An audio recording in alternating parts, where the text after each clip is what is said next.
আমার কথা না, রাজবাহাদুর যখন ছিলেন তখন থেকে এই কথা উঠছে এবং এটা করা উচিত এবং এটা করার জন্য আমরা অঙ্গীকারবদ্ধ এবং এটা আমরা করাবো।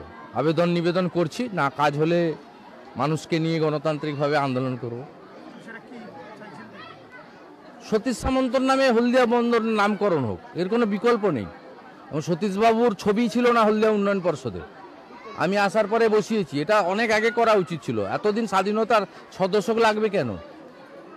এত মাতব্বরি হলদিয়াতে তো হতো না যদি সতীশবাবু বন্দরটা না করতেন। লড়াই করে জওয়াহরলাল নেহরুর সঙ্গে লড়াই করে উড়িষ্যা থেকে এখানে নিয়ে এসেছিলেন। এগুলো তো ভুলিয়ে দিলে হবে না, আমাদের এটা বলতে হবে, বেশি জোরে জোরে বলতে হবে। এবং আমরা যে ট্রেড সেন্টারটা উদ্বোধন করতে চলেছি রানীচকে, 28 কোটি টাকা দিয়ে আমরা নির্মিত করেছি। সবচেয়ে ভালো ট্রেড সেন্টার, মানে ভারতবর্ষের মধ্যে ভালো বলা যেতে পারে।